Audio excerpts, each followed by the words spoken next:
Olá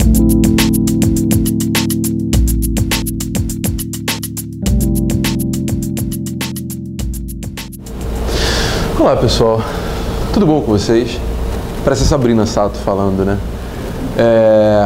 Muito bom encontrá-los aqui hoje, muito bom rever alguns de vocês.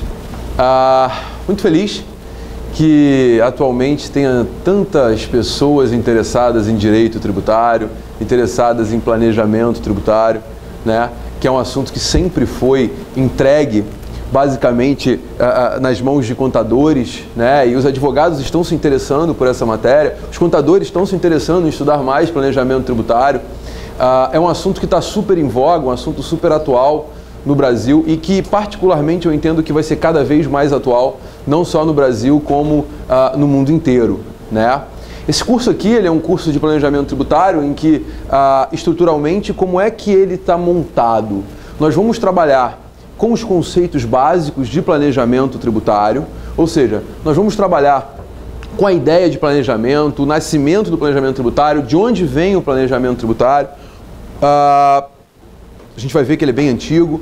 Nós vamos estudar também os conceitos aplicáveis ao planejamento tributário.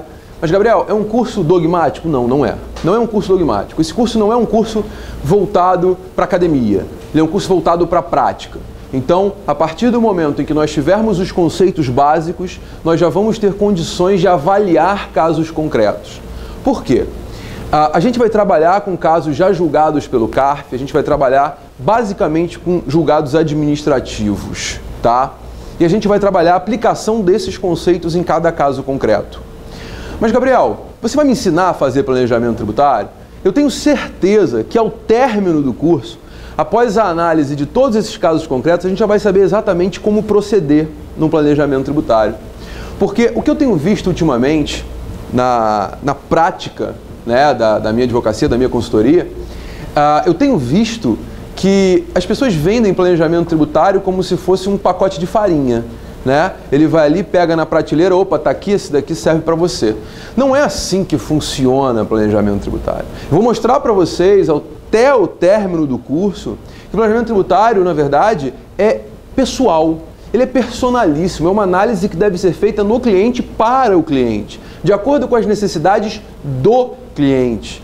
Não existe pacote de planejamento tributário, não é um produto. O planejamento tributário não pode ser tratado como um produto. O planejamento tributário, na verdade, ele é específico, ele é analisado em cada caso concreto e é o que nós vamos ver aqui. Nós vamos ver vários casos de planejamento tributário, nós vamos trabalhar com a melhor escolha, melhor opção tributária de apuração de imposto de renda, nós vamos falar de PIS/COFINS, recuperação de contribuição previdenciária, nós vamos falar de ICMS, nós vamos trabalhar nos casos de imposto de renda, nós vamos falar de ágio, ou seja, nós vamos falar de tudo aquilo que efetivamente funciona como planejamento tributário atualmente.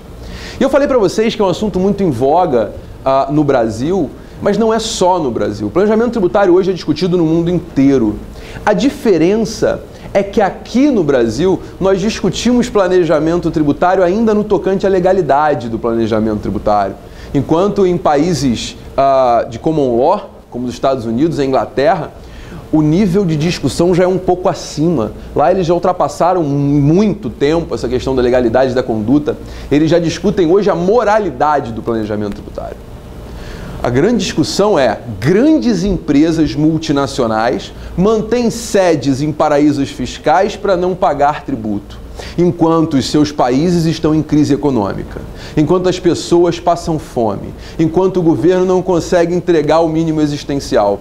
Até que ponto esse planejamento afeta a moralidade?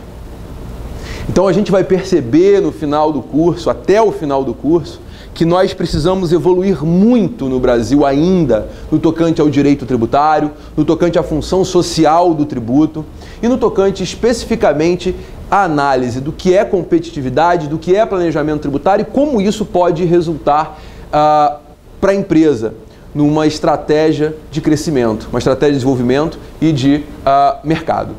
Tranquilo? Vocês têm um material disponível para vocês e esse material, na verdade, ele é um guia, ele é uma orientação da nossa discussão. Esse material tem o meu e-mail, tem o meu blog, tem o site, tem tudo que vocês podem consultar acerca da minha pessoa. Vocês podem, afinal de contas, enfim, todo mundo já sabe tudo de mim. Mas então a gente começa, vamos seguir esse roteiro e no meio desse roteiro a gente vai ter algumas intercorrências que a gente vai parar para explicar e falar no quadro, etc. Isso aqui não é um material absoluto, é só um roteiro de análise, beleza? Então vamos lá, gente.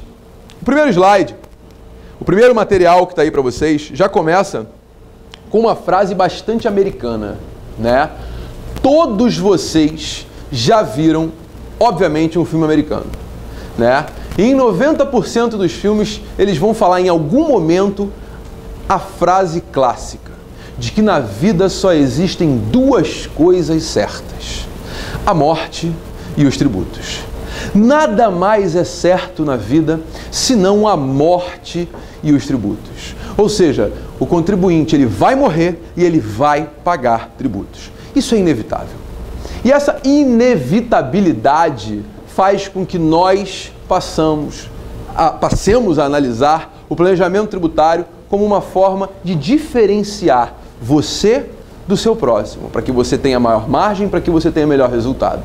Gabriel, essa história de que a morte e os tributos são certos, por que isso é tão importante para a gente? Porque todos aqueles em situações semelhantes serão tributados de forma semelhante. O direito tributário brasileiro, por exemplo, ele prevê no artigo 150, inciso 2 da Constituição Tributária, o princípio da isonomia. De acordo com o princípio da isonomia, não poderá ser dado um benefício odioso, não é isso? De acordo com o princípio da isonomia, não pode haver um tratamento diferenciado que não se justifique. É óbvio que isonomia é tratar desigualmente os desiguais na medida em que se desigualam. Então, é óbvio que é possível um benefício fiscal para uma região mais carente que precise se desenvolver. Agora, a própria isonomia veda o tratamento diferenciado para quem está em situação semelhante. Então, duas empresas com faturamento de 3,5 milhões por ano que possam se enquadrar no Simples Nacional, que não entrem em nenhuma das vedações, ambas terão o mesmo direito. Agora, se eu estou falando de duas empresas que trabalhem, por exemplo, com o mercado financeiro, instituições financeiras, elas obrigatoriamente terão que recolher o imposto de renda pelo lucro real. Então, na verdade, a gente começa a perceber a importância do planejamento tributário a partir do momento em que a tributação ela é certa para todos de acordo com a isonomia. Pensemos numa empresa, a partir do momento em que ela obtém, por meio de um planejamento tributário, um aumento da sua margem de lucro, ela tem duas opções. Ou ela simplesmente fica feliz e distribui para os sócios, ou ela reduz os preços. E se ela reduz os preços, ela aumenta a sua competitividade. E se ela aumenta a sua competitividade, ela vai ter um aumento de faturamento em escala e domínio de mercado.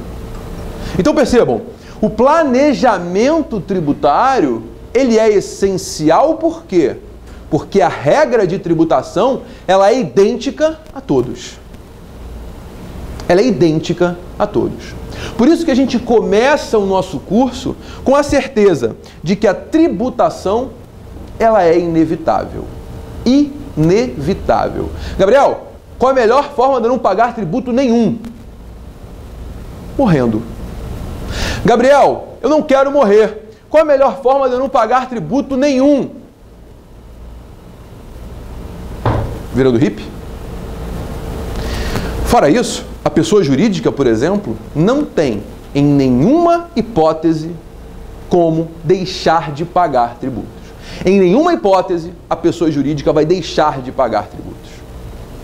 E isso a gente vai aprender até o final do curso. Muitas vezes, vocês serão contratados para fazer planejamento tributário e, ao término da sua análise, vocês vão entregar ao seu cliente uma sugestão de que ele pague mais tributos.